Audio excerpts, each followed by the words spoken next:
Okay, everyone, this is Anthony Costello, and this is the Equal Justice Podcast. The Equal Justice Podcast is a forum for all those who seek truth, value tradition, and fight to defend the foundations of a moral and just society. I haven't said that in a while, but we are back, and we are joined today by Dr. Jacob Daniel. There he is.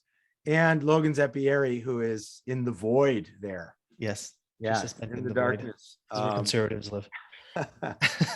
And I think we have a pretty fun and relevant fun. Is it a fun? Are these topics fun? I don't know. Yes. I think that's just a cultural meme. Like we have a fun thing to do. I have no idea if this is fun. In fact, I can imagine a lot of things that would be more fun than talking about deconstruction.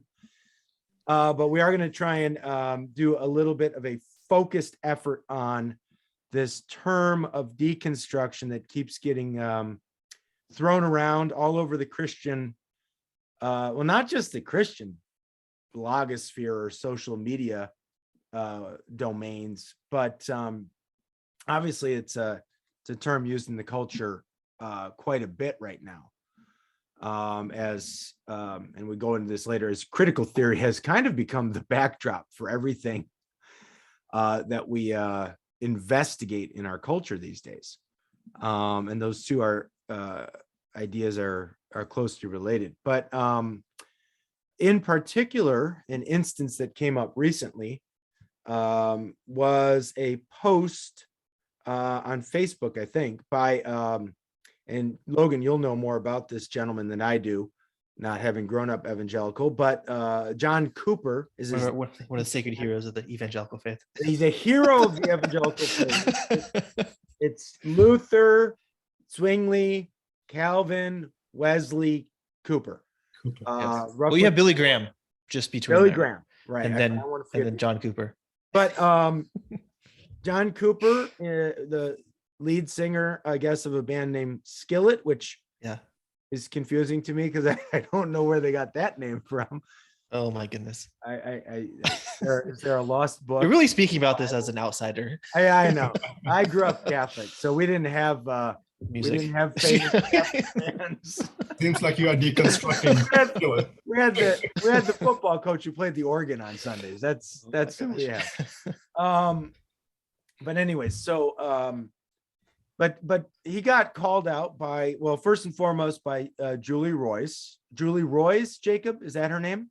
Julie Royce. The Royce Report, who calls out everybody these days, I guess. Yeah. And there was an article on the Royce Report, which is doing a fine job of reforming the church, that he used warlike terminology in the sense that he said he was declaring war on deconstruction. And then that gave rise to what's the magazine, Logan? Relevant? Yeah. Relevant magazine. I'm sorry. You kind of like just frown at when you say it. I'm sorry. You know what? This is what I read. Stuff like this. I think like right in the back, there should be references to Relevant magazine. I do see these social media sites though. Yeah. Well, so John Cooper, right? So this is Skillet. If you're a millennial and you were evangelical, you know exactly who he is. You went to a couple of his concerts. They were really outspoken for like sort of the outside community, the kind of the emo culture. I don't know if you can use that term anymore, but just like the people who've had it rough. They had it rough. He had some interesting stuff about him and his wife and their kind of marriage relationship. And it just ended up being he was always around and always had something interesting to say as like some like the heartfelt stuff. Okay. And I don't know much. I didn't like keep up with him. He reads some books. I read the books, but he would always say something every so often. And I found myself, oh, this is fascinating. But it was at a concert in Tampa. He basically said, we need to declare war on deconstruction ideology. And then he linked it up with I think, well-founded accusations against the church, which was, we have raised up a generation of biblically illiterate Christians.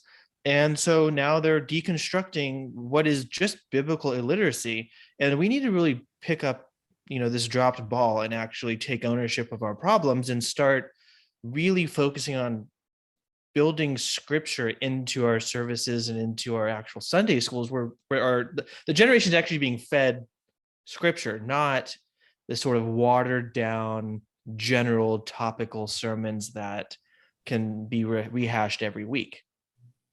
That was the event that was in Tampa, I think, was where the concert was at, which was picked up and said, oh my gosh, he said you have to declare war against deconstruction. It's violence. And, God forbid a Christian has like super strong convictions about saying things like you should believe in the Bible and believe that there's certain metaphysical truths that the Bible does in fact hold on to that should not be deconstructed. Right. Basically, the attack was more on in terms of not leaving your audience to make their own subjective meaning when it comes to the scripture, that there is some objective framework that we can appeal to. Yeah.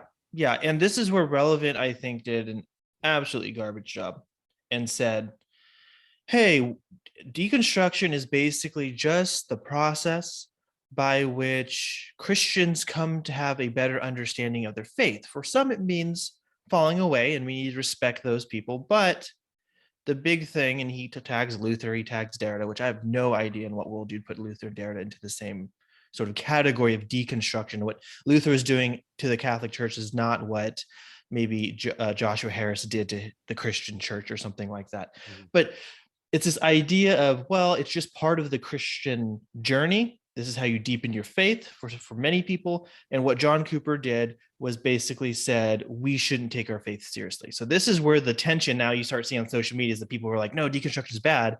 And other people saying, no, deconstruction is like part of the Christian faith. So Logan, let me ask you, what's behind this kind of misappropriation of this very term deconstruction? Because I see people are talking about two different things when it comes to philosophically talking about deconstruction and how that applies to our faith when we come to understanding really what we believe. Yeah, well, this is where I think we should start the conversation. I had a friend come up to me. He's like, I saw this article. I saw it's kind of floating on social media, Instagram, stuff like that. He's like, what does it mean? What does deconstruction mean? And I thought about it for a moment and thought, oh, I know like a philosophical understanding, which would be more of a classical understanding. I think Tony can speak into this. And then there's like this modern definition, which a lot of my friends, well, actually all the friends who've quote unquote deconstructed have used. And I think this is what we talk about. So what is this modern or like maybe like lay person understanding of deconstruction? And what is like the classical understanding of deconstruction? And then we can kind of smash those definitions into a conversation like what is happening to those who are confessing themselves they've quote unquote deconstructed. Okay. Well, let me start off on that. But before I start off on a little bit of what I think is a reasonable sketch of the history of deconstruction as a philosophical idea and sort of process, we probably should point out that at least the Julie Roys article was mainly focused on Cooper's use of war of language with regards to declaring war, which maybe is another kind of thing. But I think when we get into a little bit of critical theory, we'll understand that a lot of the people who are deconstructing, or even the worry about language hurting people as opposed to like a baseball bat hurting somebody. And if anybody's read Carl Trueman's Rise and Triumph of the Modern Self, okay, those are in a sense just expressions of the culture we live in, right? I mean, the culture has shifted in such a way through philosophical movements over the last 50 or 60 years, right? That just the idea that it's wrong to say, I declare war against the movement, that has nothing to do with the scriptures or with the Christian tradition. That's language that's been used in the Christian tradition. Augustine and Zwingli both wrote books called, I can't think of the Greek, but it was basically the soldier's manual for the Christian life. If I may jump in, Tony, I think there is something important that you're touching on. Yeah. What we have given into is what the early church declared as heresy. In our generation today, what we have done is that we have isolated the attribute of Christ as being lowly and gentle, and just put that on the pedestal, and every other attribute has been put under that. Part of that is, yes, part of that is focusing only on certain attributes of God and totally ignoring others. Yeah. That's part of it as well. Okay. And then the other part is, this idea of us being, this, what Philip Reeve called psychological man. So now it's how you hurt me. If I'm mainly if my identity is purely internal, right? This disassociation of the self from the body, right? This is why we can have all the gender ideologies and stuff, because the body doesn't really matter anymore. It's what my internal sense and sensibilities are that matter. Then you can get an idea of how, if I am my inner sense of self, and then words become weapons now, because how can you attack somebody's inner sense? It's not like you're hitting them. It's not like you're back. All right, so I'm back. So anyways, we've shifted now to where words really are seen in legally, right? And we're having this debate in the legal realm of how words can almost cause the other person even to feel non-existent, right? Because we've so internalized the person. Well, I think this could be something that can be almost brushed aside, in the sense, like, if you listen to what John Cooper said, he wasn't saying we should actually go physically harm anyone.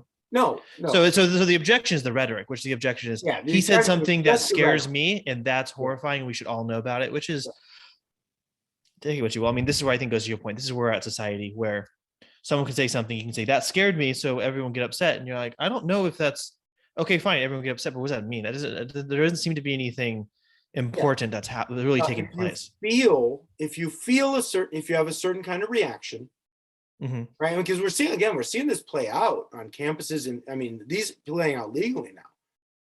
If you have a certain kind of reaction and it's negative, then you can charge the person with some kind of abuse.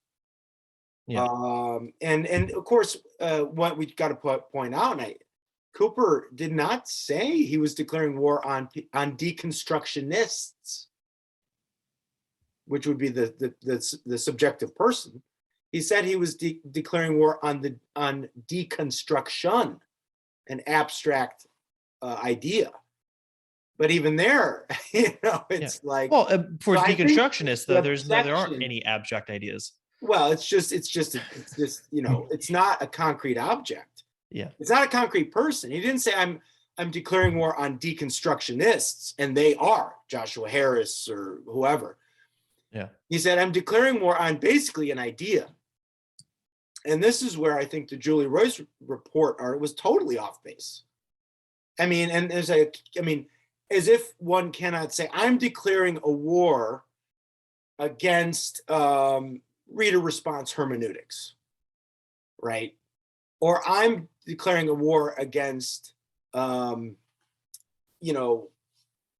doctrine of the eternal begetting of the Son, or something like that. Which I'm not, because I actually think that's true. But those are ideas.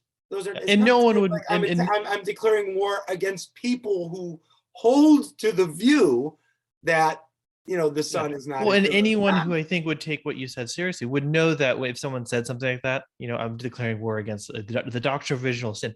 Yeah. They would know immediately that you don't mean we're going to go and get weapons and go and attack these people. It's like, what is happening? So it was really silly. I thought it was a really, like you said, the relevant article was garbage. I think the Julie Roy's response was silly.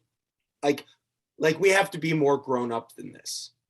Anyway, okay, so that's my little piece on Julie. Well, the deconstructionists, and this is where I want to launch into the actual definition. Deconstructionists are supposed to be the ones saying, we're taking on the Christian faith. We're going to take it to task. And someone says, we're going to declare war in response to you. Like, oh my gosh, violence, we can't handle this. It's like, okay, well, maybe you should maybe you can deconstruct your concept of what it means to deconstruct something like Christianity. Right. And I think John Cooper's response to that was good. He made a good response to that as well. Because it's easy for then the person who is has deconverted, some of who he points out have actually created platforms and have designed courses yes. that you have to pay for. So they're in a sense profiting off of their deconstruction, that they can sort of appear as the nice guy, right? Yeah. But people can't be so naive to think that the person who presents themselves as the nice guy is not in fact the bad guy. I mean, that's just like just watching some good movies, to know that, I mean, let's not be naive about just somebody who says, presents themselves as the nice guy is just therefore harmless. Yeah. And then who uses stronger language must be, Satan in the lake of frozen ice, to use a Dante reference. Yeah. Right? So you have this modern definition of deconstruction, and this is what you're seeing with Josh Harris, this is what you're seeing with the profiteering, the course making, and it's something like this. It's what I think the author of the relevant article is Tyler Huckabee. I don't think there's any connection to Mike Huckabee, but as a senior editor, his view of deconstruction is it's something he connects it to Richard Rohr, right? It's a spiritual journey. This is what deconstruction is: spiritual journey, cultivating of religious belief, in which at some point Christians they learn their faith from authority figures, and then at some point they say, okay, I want to take it seriously now. I'm going to deconstruct some of the stuff that maybe was handed to authority, and then I'm going to reconstruct what I think is a better belief about Christianity, and maybe it's in a community that I trust more than the one that I had originally. They also tie in Sky Jitani, a view of deconstruction as sort of a process which results in either the disbeliever, the disillusioned, or the disciple. So the modern take of deconstruction is something like, it's just integral to the Christian faith. This is what everyone goes through if they want to take their faith seriously.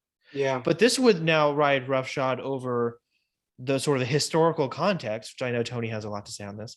Same with Jacob. A historical context of actually not just taking your faith seriously, but actually saying that the realism aspects of faith are actually in fact not real. Yeah. Okay. Go ahead. Yeah. And we have to see that, and this is relevant to the church in sense of knowing that we can't be naive enough to think that there couldn't be a strategic intention behind this. Just like the whole idea of critical theory and critical race theory, how it was appropriated within the church in the context of taking it up as an analytical tool, right? And bringing this kind of like removing any kind of confusion between this modern idea of deconstruction and the classical understanding of it.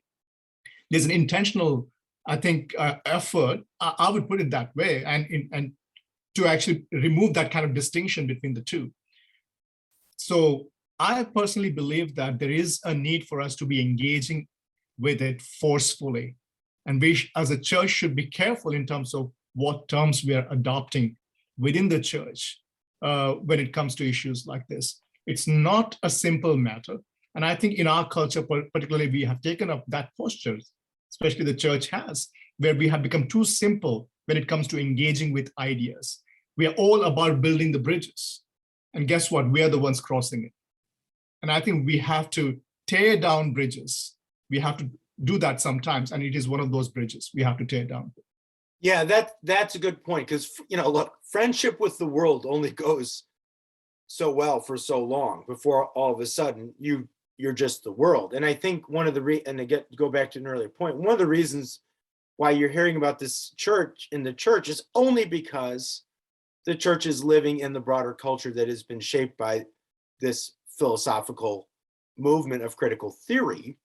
So then, it just seeps into the church, and people, it just becomes part and parcel of the church's lingo. And you don't have enough people who have studied the historical developments and the conditions that set us up for all this. Okay, so let me do, I'll do a real quick sketch of what I think is a reasonable understanding of critical or of deconstruction as it emerged in critical literary studies, okay, in the West, okay? And I would say that you could place this in the mid 18th century with the rise of higher biblical criticism in England, Germany, and France, especially Germany, okay? And in around the late 19th century or 18th century, 1790s, you get a group of German thinkers, because all good things and all horrible things come out of Germany. The food is, or the bread is good and the sausages, but the ideas are terrible, after the reformers, of course. But, in the wake of the Enlightenment, right, and the critique on the metaphysics of religious belief, which undermined the authority of the church, the Bible, and the church's traditional teachings, okay, you get the emergence of one response to that, the Romantic thinkers, okay? You get the Jena group thinkers in Germany. These are the Schlegel brothers. This is Johann Wolfgang von Goethe, one of the more prominent figures in Western history, literary history. Hegel is to some degree involved in this picture, which is very important. It's from the philosophical perspective. Novalis and Hölderlin, who are poets. And the idea is, but in that group is the father of modern theology, Friedrich Schleiermacher. He's the only Christian amongst them, actually. Mm-hmm. And one day he gets challenged by his cultured despisers. That becomes a famous term in the history of theology, at least, to defend why he's a Christian, given the Enlightenment critique of the Bible. Okay, and that critique basically, well,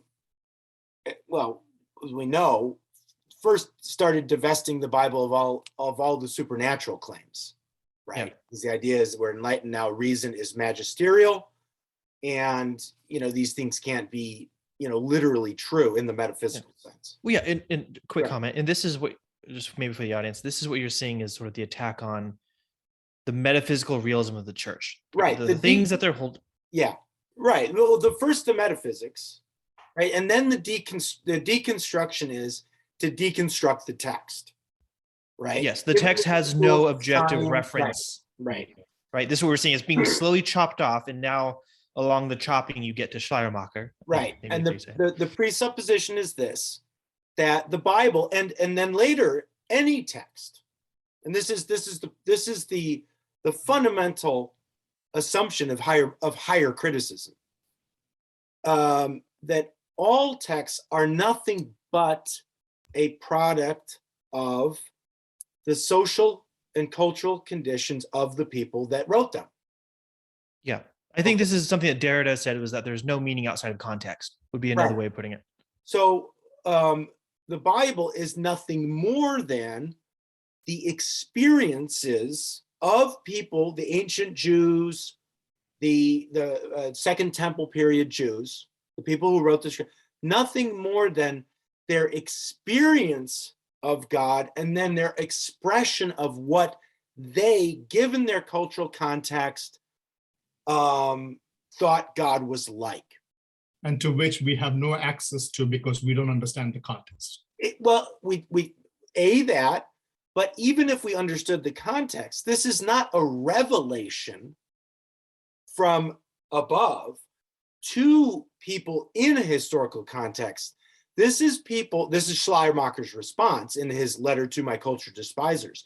These are people who are having, just like we do, religious feelings or experiences, and then just speculating about what God is like. The Bible, therefore, is not something that is revealed by a timeless, spaceless, transcendent God who has foreknowledge and omnipotence, and who could actually reveal something that is universal, which means it's applicable over time and culture, diachronically and synchronically, which means it's got a fixed and universal meaning for all cultures through logocentrism. Huh? Right. Logocentrism. Yeah. Right. I mean, it's good. It's as good today as it was then. Right. It's got in the language of Vatican II, Dei Verbum, the encyclical on the Word of God from the Catholic Church. It has a fixed and universal moral content, regardless of whether we're in the 21st century, the 2nd century AD, regardless of whether we're Japanese in Japan, in America, or in Eastern Ukraine, whatever. It's a universal and fixed content because it's been given by a transcendent God. The higher biblical view, the deconstructionist view, is no, it's only a product of that culture at that time. Mm-hmm. All cultures have this religious feeling, and the Bible is the expression of people in that time, given their language, their social structures, their material conditions, what their expression about God is. Yeah. But it's for that time and it's for that place. So then what you end up seeing, correct me if I'm wrong, Tony, right? So you have sort of, with this sort of Enlightenment critique and the deconstruction, you have chopping off metaphysics. You start chopping off then different, what would be objective references that maybe scripture is, people assume scripture is making. You end up getting to Schleiermacher, where they say, okay, what is left of religion? Religion has no actual real reference. And Schleiermacher's response is, yeah, there's religious experience. What I experience, that's real. And you can't deconstruct that because you have no access to my religious experience. And so what you're left with is.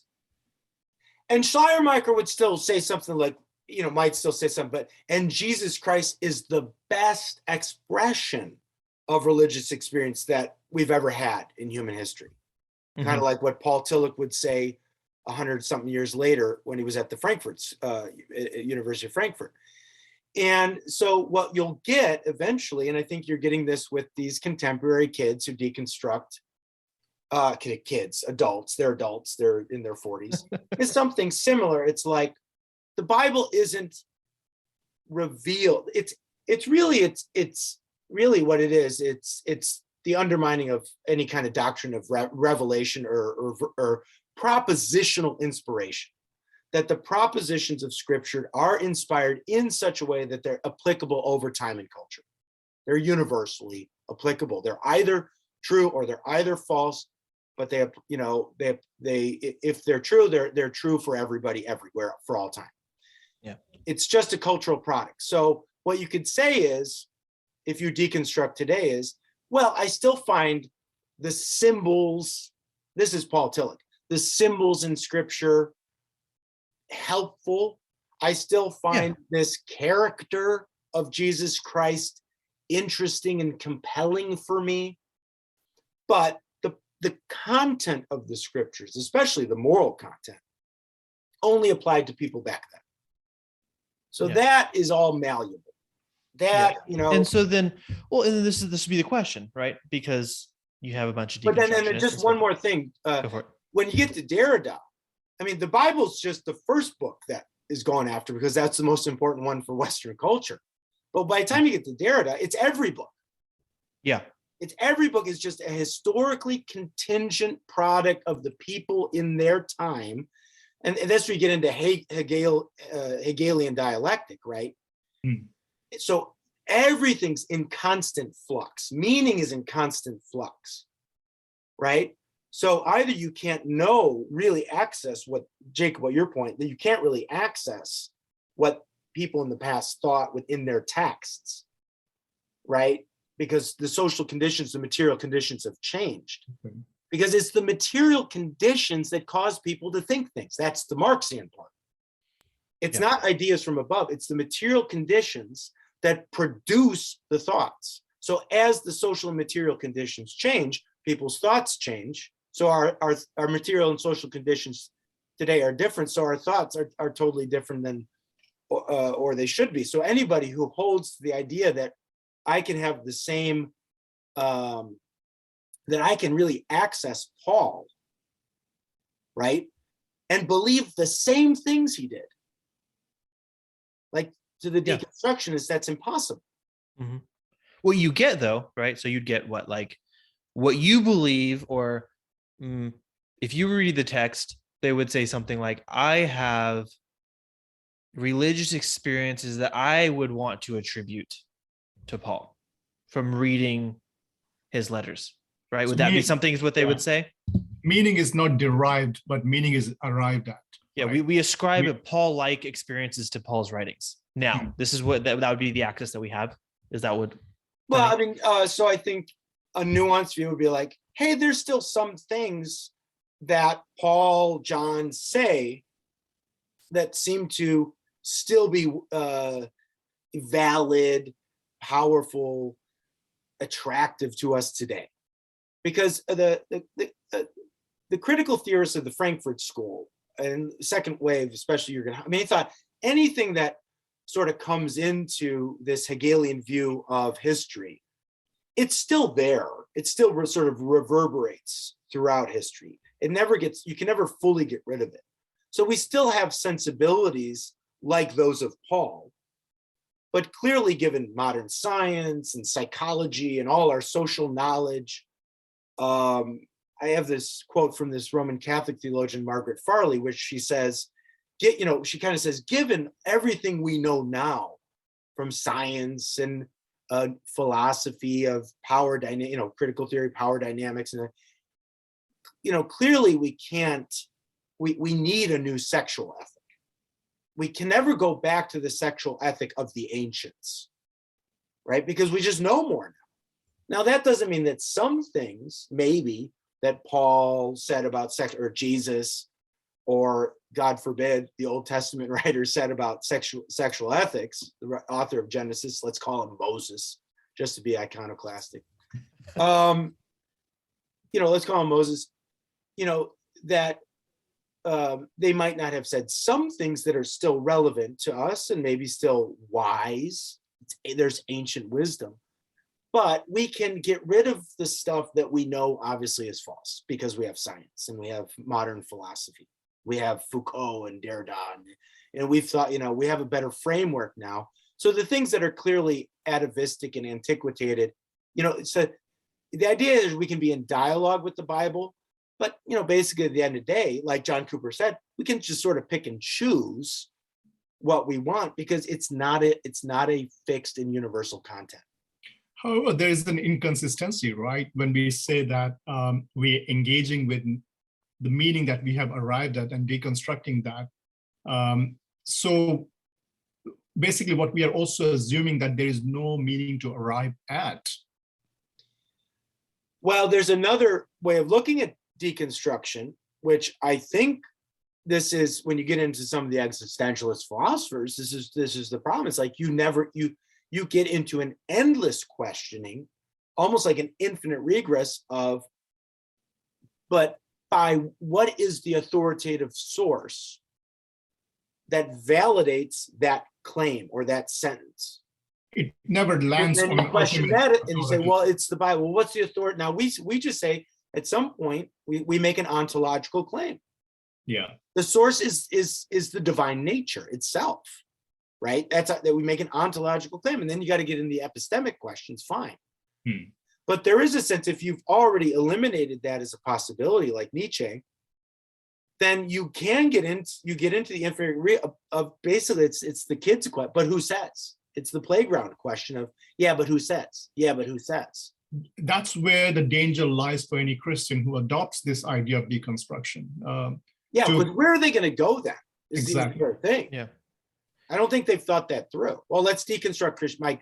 Now it could just be again, I think for a lot of these guys, it's their personal Christianity that they grew up with, where I think we said before, like their parents just didn't let them read good books or something, right? Yeah. And then they hit the age of 40, they've been pastoring their whole lives, or they've been in some kind of Christian ministry, and they have their first taste of, like, they pick up Why I'm Not a Christian for the first time by Russell.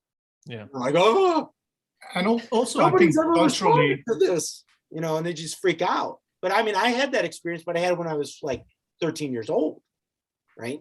Mm-hmm. I think one of the weak points we've had in the church is where we did not guard our grand narrative properly. And this idea attacks that very thing, right? It doesn't offer a grand narrative. It's an attack on that. And I believe as Christians, as the churches have failed to communicate, as you said, right? When there are questions, when there are doubts, when we have skeptics among us asking questions. And I think we failed somehow to provide that foundation in terms of helping them through that skepticism and helping them to actually reform and also construct rather than destruct, right? Deconstruct. Yeah. I mean, Mark Knoll, I didn't read the book, but I'm aware of it and I've read a lot about it. Mark Knoll wrote that book back in the 90s, The Scandal of the Evangelical Mind. I think that would probably apply to the Catholic Church just as well. I don't think most Catholics have read the Church Fathers. They say they but they don't, and it's like that's going to be a problem.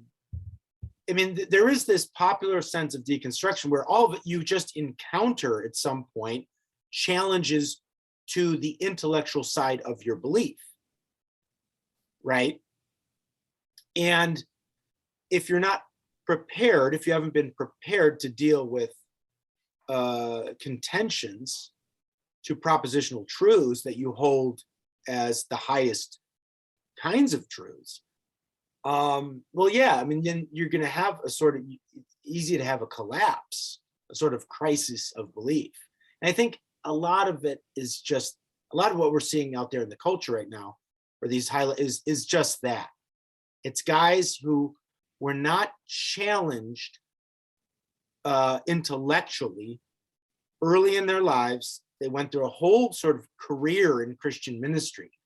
And only as adults did they sort of, for the first time, encounter, some kind of skeptical book, either on the Bible or on theism or something, right? And that rocks their world. Yeah. Well, and so there's a few things that I want to kind of bring up on the table now, because we talked about sort of the Mara definition, which is it's just part of Christian faith growing, in a way, and sometimes it results in falling away. Then we talked about this sort of, well, there's actually a history behind the term deconstruction is very much being applied today, that as a leveling project, basically that there aren't sort of real propositional content of biblical truths, which seems to be, the justification for that is, we have that debate if we wanted to go down the history of that. But now we have the question, okay, when you have someone like John Cooper saying, when you declare one deconstruction, and then says, well, because we have been biblically illiterate, passing on maybe biblical illiteracy to the next generation, that they are falling in positions like you're talking about, Tony, and like you're talking about, Jacob, where they've just not been challenged. It doesn't seem like that's like part of the Christian faith to say, I've never been challenged, so I'm going to now no longer be a Christian. That's not, as Tony, I think we were talking about this before we started, this sort of faith-seeking understanding project.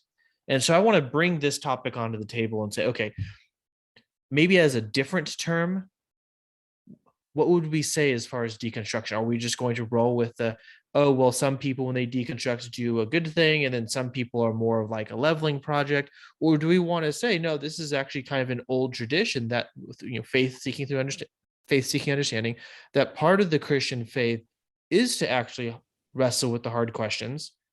Maybe skeptics come into your life. That could be one way in which these questions pop up. But there's actually a tradition or an expectation that Christians don't just go through life being told what to believe, and then that's just it.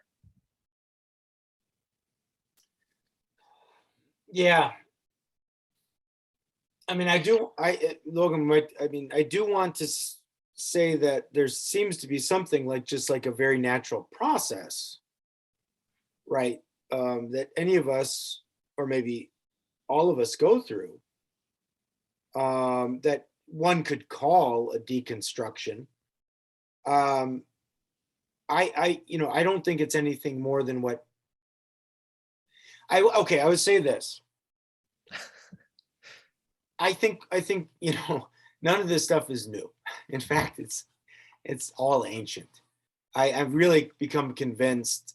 I'm listening through a series I recommend to all of our listeners. There's a series of old lectures by Arthur Holmes, who taught philosophy for years at Wheaton College, and it's all online. It's 81 lectures on the history of philosophy, and I am just more convinced than ever listening through those that we're just talking about the same stuff that that the ancient Greeks and the pre-Socratics talked about.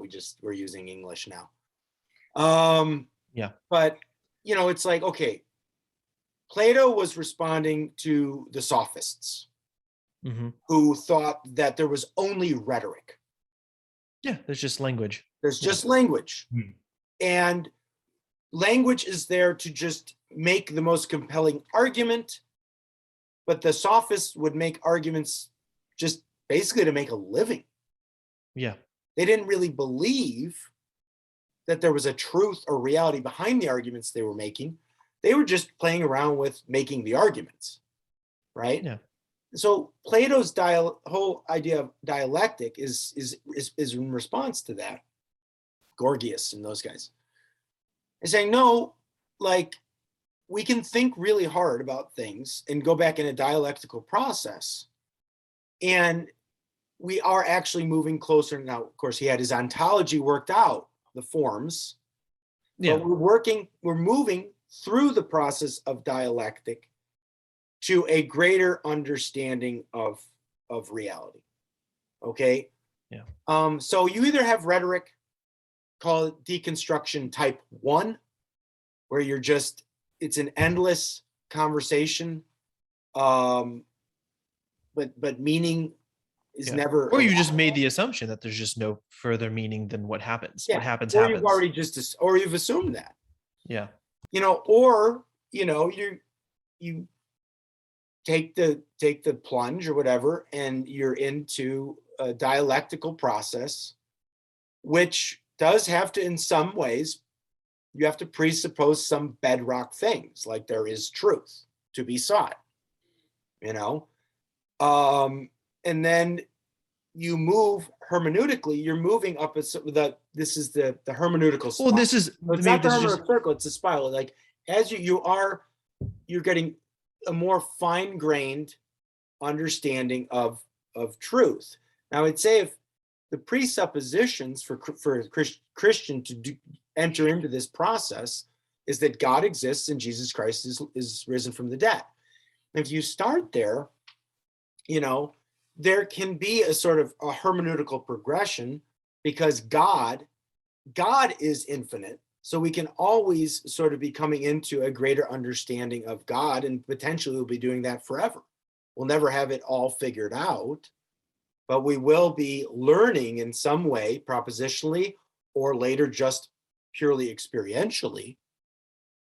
And this, as you get into a little mystic, sacred theology, obviously there's an apophatic tradition, St. John of the Cross, Teresa, a lot of Catholics, but also Tozer and other, there's an experiential development in our knowledge of God as well, right? Yeah. But this is kind of the important distinction that I think should be thrown out into the public square, thrown out to our listeners, is that one project is cutting out sort of these, when they deconstruct, you're actually leveling the knowledge that you have to sort of, I would say, refute it. You're just saying there's no longer anything real that's behind it. There isn't a transcendent God that's actually speaking through in this kind of way.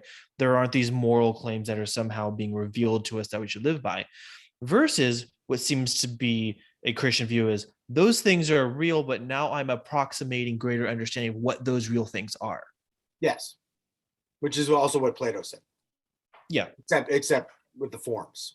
And as Tony, you said, there's nothing new about it. As Christians, we always talk about that very process of, the process involved in terms of our conversion and the process thereafter in terms of sanctification and the daily growing up in maturity to the stature of Christ.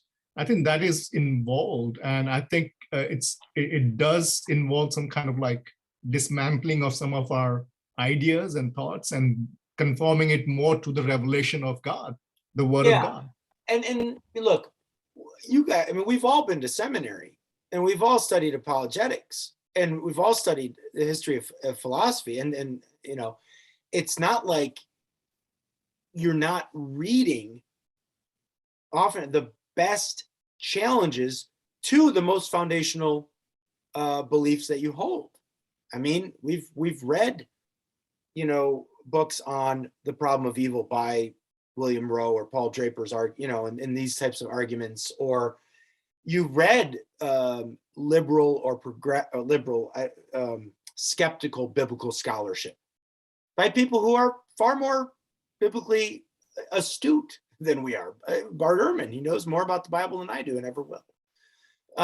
But so certainly there's a tension there that one has to go through, right? Gary Habermas has written a lot on this about different forms of doubt that you can have, and he's one of the foremost apologists of the last 20 or 30 years, especially on the resurrection. But it's like, look, I mean, I can read this JPS Torah commentary on Genesis, knowing that the scholarship is excellent, but there's going to be some things in there that might disconcert me with regards to my Christian beliefs because it's written by a Jewish believer, right? But it's not like we can't do this thing of reading that, extracting out of it what is useful, maybe it has refining or even altering to some degree some of our Christian beliefs, maybe not the central ones, but aspects of them, but all the while retaining the bedrock Christian beliefs that we have, right? Yeah. My hope, I mean, especially I wrote a couple articles for the Christian on these two brothers. No, I'm sorry, they're not, they're friends. They're like best friends. They played brothers on a show that my kids watch. But there was this guy by the name of they have a YouTube channel called Rhett and Link are their names. I don't know if those are their real names. I think Rhett McLaughlin is the one guy's real name. Mm-hmm. And and he seemed like a guy who was like kind of a thinker type. I know them as the Bentley brothers from this Phil Vischer show. But it seems to me, having listened to an hour or two of his testimony, that he's like in his 30s or older, maybe, I don't know. And he just started reading like skeptical books for the first time. He started reading like Bart Ehrman and whatever. And at that age, if you haven't experienced some challenges by the time you're 30, 35, 40 years old, and then you get hit at that age after you've lived this Christian life for so long and dedicated yourself to ministry, that's where it's like, man, what kind of bubble have we been in?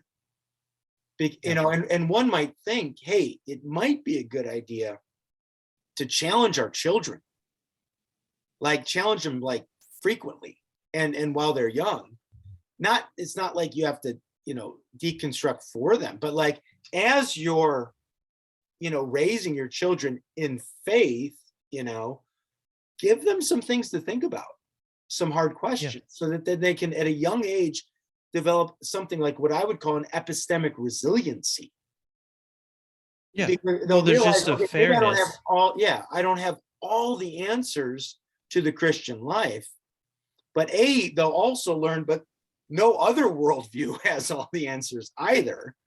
Mm-hmm. to what their claims. There's challenges for everybody. Challenges abound. Yeah. But this is the thing that I think is important to remember, though, is that what the modern definition of deconstruction has done, it seems like, is it's just made it part of the Christian faith.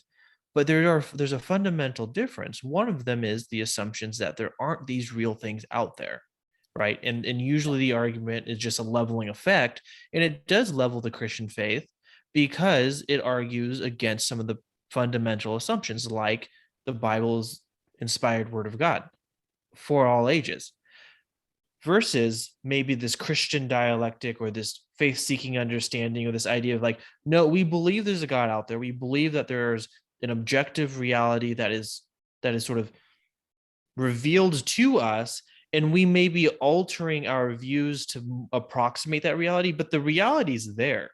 Yeah. And so it's from the foundations. You might see sort of the front end, it's like, oh, well, an In-N-Out burger and a McDonald's burger and a Burger King burger all have, bread and meat and stuff like that. But like the foundations of the ingredients should be vastly different, right? So that's the question that we have to ask. Well, not question we ask. The thing that we're seeing is they're just seeing the sort of, A deconstructionist is wrestling with the Christian faith. A Christian is wrestling with their faith. So they must both be deconstructing. Well, no, some of people who are actually doing deconstruction, they're saying, I don't believe these things about Christianity anymore. The Bible doesn't refer to these things. These moral truths aren't true. Yeah. Versus the Christian who says, yes, there is a Christian sexual ethic. I might be wrong in how it's applied in this situation. This is how it should be applied. But the moral reality is still there, right? That is a vast difference that I think, especially this relevant article, just totally misses. It's just, well, it's just part of the Christian faith. Well, you have to understand a little bit more about how people learn and about the fundamentals of deconstruction and the Christian dialectic and these sorts of things to know whether someone's actually deconstructing or someone's actually approximating their knowledge of these objective realities. Culturally, if we see, I think there is also this aspect of an aversion to any kind of hierarchy, right? Yes. And so when that happens, I think then we do the Hegelian idea, the thesis and antithesis, and try to synthesize everything. And this is what's being reflected in many terms, in terms of the gender issues and good and evil, right? We're no more talking about sin. We can't do that unless we have an objective standard by which we call it sin or call something good. So I think— Well, okay, the deconstruction and hierarchy, because ever since, since Marx, right, hierarchy is one of the fundamental concepts for society that in all of the Marxist and later Marxist theories, it has to be deconstructed, because the idea is we got to tear down any structures of power. And hierarchy is always going, and we've talked about this before in other episodes, hierarchy is always going to be a power dynamic. So you have to level out all of society so that there's nobody or no institution ever that's in a position of authority over another. I think if we borrow this idea and apply that within the church context, I think the danger is that we might even lose the very idea of God having that power over us, right? We abandon God completely. Well, I think that's the whole plan of Satan's plan for one aspect of it is to, Jacob, we've talked about this a lot. It's the vertical component of collapsing everything down, making everything the same. Yeah. Right. And then having no distinctions between between the horizontal. There's no man, there's no woman, there's just genderless persons, right? Where there's no distinctions made. And if you can't read Genesis chapter 1 without seeing at least two things: hierarchy, God is over all of creation, not the sun, not the moon, not these, there's no intermediaries, there's no powers in the celestial bodies, right? It's a total, Moses says, God over all. There are no other gods that vie with God's power. That's hierarchy, right? In the spiritual realm. And that hierarchy is going to get mirrored, right, in creation. And secondly is distinction, light and day, land. There's not like, le différence. Yeah, it's not pantheism. It's not that, there's distinction. There's distinction made between, in the created order, there's distinction. And these two things are explicitly attacked over the decades and centuries of, critical theory and existentialism and so on and so forth. It's not like people haven't thought about this before, right? There's explicit undermining of those two fundamental biblical ideas. And the other thing that's been explicitly under attack, if we just read good books, is the whole Jewish ethic of the body, which, if we read the Old Testament, we'll know that the Jewish sexual ethic is very strict. It's very stringent, right? And Christ is more stringent when he comes on, when God comes on the scene in he only makes it more difficult. And so, of course, that's targeted as by the culture as something to deconstruct. right? Yeah, and this is, I mean, because you brought up hierarchies, I think this would be another example, and hopefully this example would be even, maybe be more beneficial to the audience. But what we see happening, especially with something like a relevant article or the reporter you're referring to, is this idea that, oh, Marx thought hierarchies were bad. Oh, Martin Luther thought the Catholic hierarchy was bad. So they're both against hierarchy. So they're both kind of deconstructing. It's like, no, one said the universe doesn't have hierarchy, so we should destroy them because they're bad. They're destroying the human person. The other one saying is, yep, there's hierarchies and this one's wrong.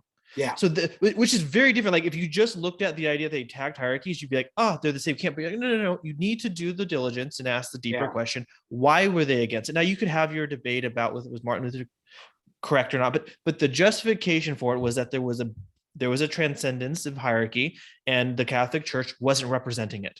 Yeah. But those are dramatically different operating platforms, so to speak. Yeah.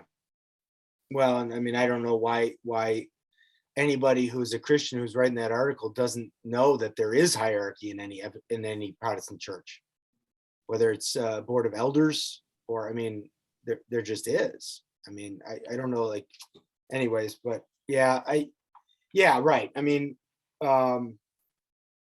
so, okay. So that's, I mean, those are a couple made, like, just like as main foundational theological, truths, right? Things that we, presuppose are true and then go and investigate, see how they work out in real life. But clearly they're just right there in Genesis chapter 1.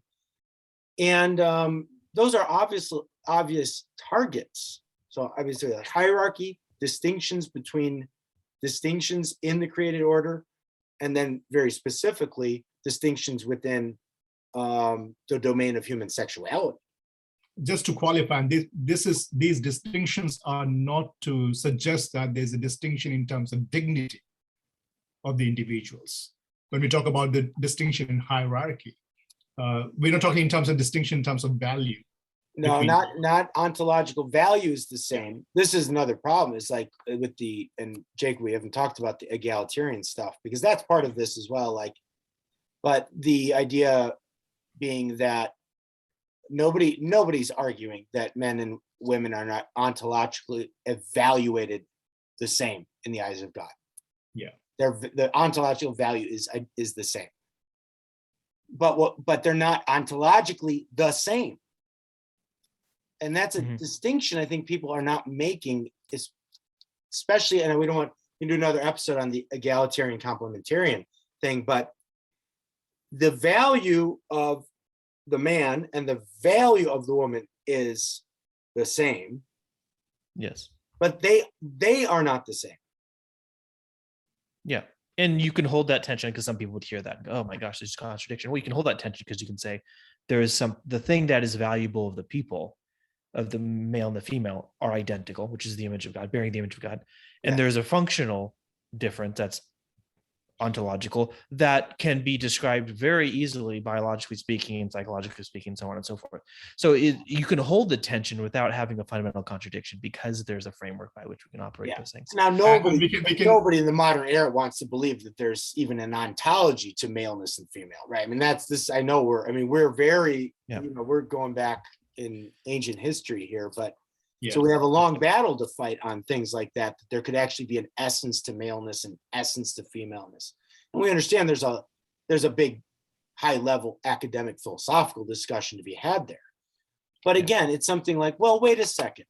What is the Bible? If you say, like, what is the Bible saying on this? Because there's always going to be a philosophical discussion on everything. They're never going to go away. Right? Yeah. You say, well, Tony, I think what the church needs is a robust training and teaching in terms of the protology, the first things. Yes. Well, that's, we are losing that. We're not talking about that. We're not engaging with that. What we are doing is allowing. Well, I think this is where John Cooper's right. I think he said, I think he was clear. We're not losing. We just haven't had it. It just has been gone. Now we're seeing the fruits of it, which is people saying, I'm deconstructing. You're like, well, okay, well, you don't know what that means. And then you're doing these things that are obviously not within Christian world, but you still want to be part of the Christian community, which is where you get this, I deny the Bible, but I live according to Jesus. And you're like, okay, well, obviously first things have not been part of your life or the Christian doctrines or what the pronouncements of the church. Because if those things were true, you wouldn't be saying those sorts of things. You'd either say, I've deconstructed out of Christianity, or I've not deconstructed out of Christianity, and I'm kind of working through this faith-seeking understanding bit. Right.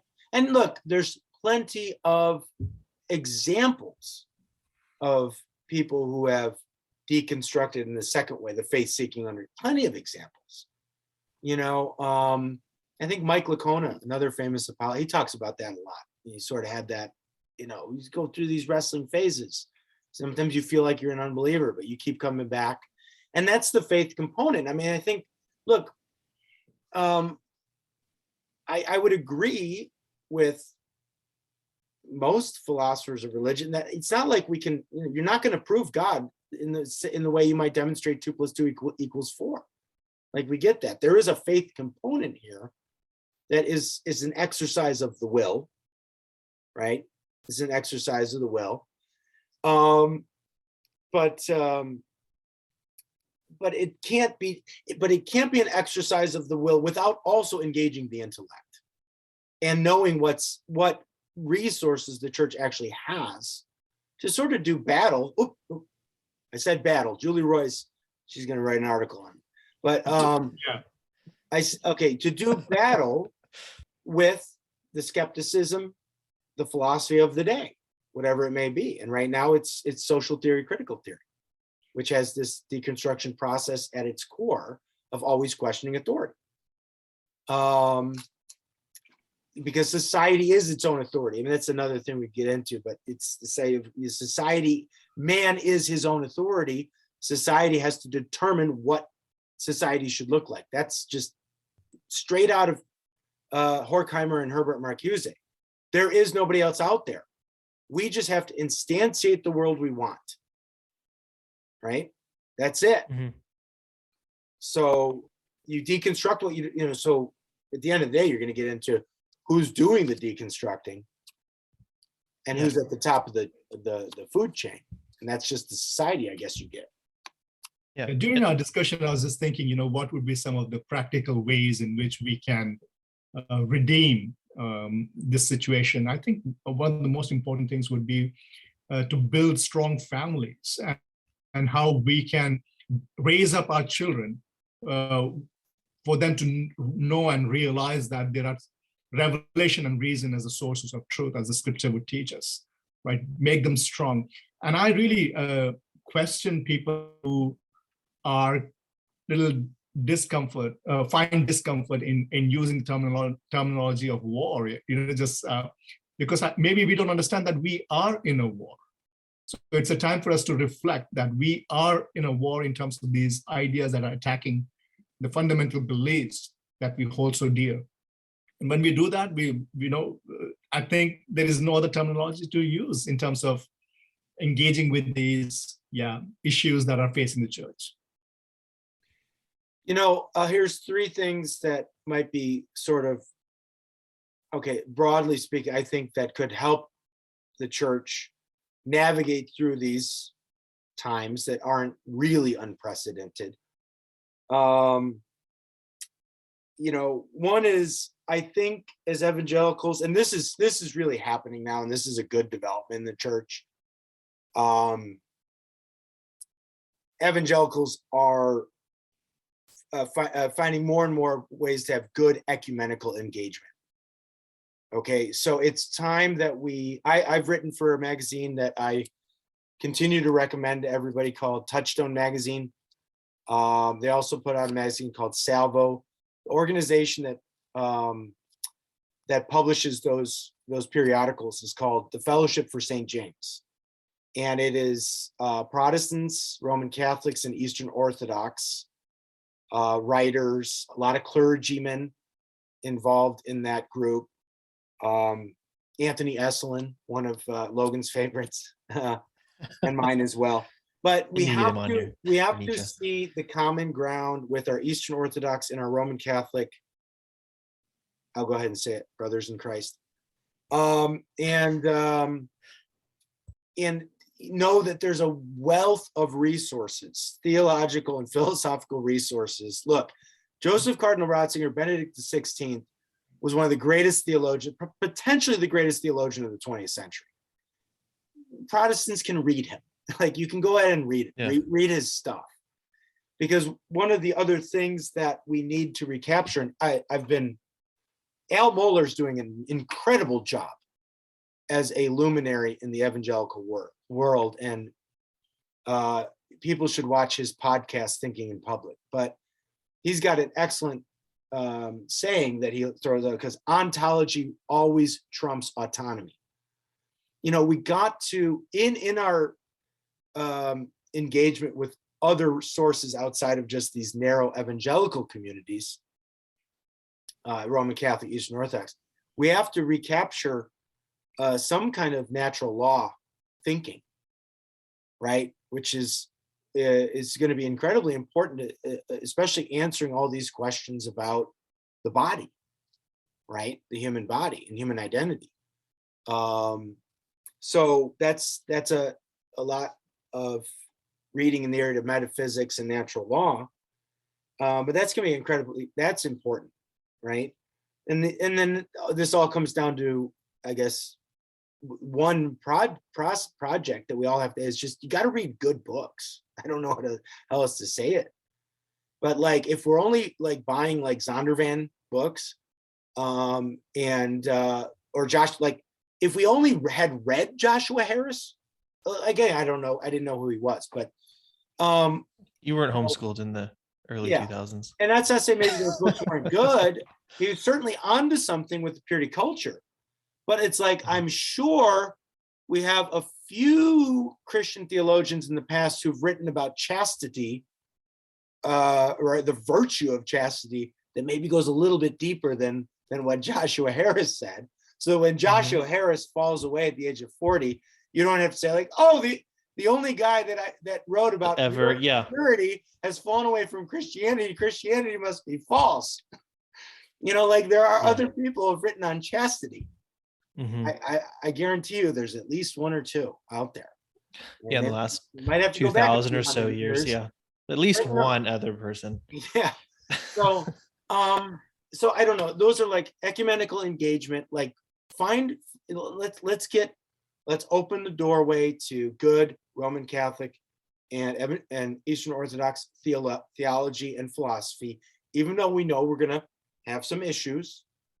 We got to recapture some kind of natural law. Well, I mean, just being able to have the ability to know you have issues with maybe another great Christian tradition would already put you in a position well beyond what I would think most of these people who are deconstructing have in a knowledge of in their faith, right? If someone like a Joshua Harris could be like, here's some points at which Protestantism has conflict with Roman Catholicism in a deep substantive way, he would be probably leaps and bounds beyond his engagement with, the church theologians.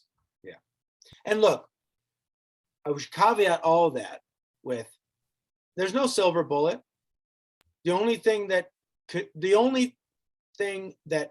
regenerates a human heart and keeps that human heart regenerated is the spirit, is the Spirit of God. Yes. So, but we live in participation with God's Spirit. There's a concursive act, to use another scholastic term, going on. And it's not like God hasn't allowed us to do some things, at least seemingly on our own. I'm not a Calvinist, so I'll say on our own, of our own volition. Battling on our own. We're going to have everyone after us now. Libertarian free will just starts right there from my will, but it's in a concursive relationship with divine governance. But, we need to have a talk after this. Yeah. So what's that? We need to have a discussion after this. Yeah. All right. Yeah. So, but like, there are things we can do. Is all I'm saying. Like, there are. Well, I think at the end of the day, I think, to bring this around to the very beginning of our podcast, I think John Cooper used some violent language, but I think if people are serious deconstructionists, right, in the deconstruction vein of thought, that they're actually leveling the Christian faith. I think that warrants saying that they're at war with us and that we're at war with them, that you can't have both. You can't have one side saying there's no Christian objective realities and Christians going, yeah, I think that's about right.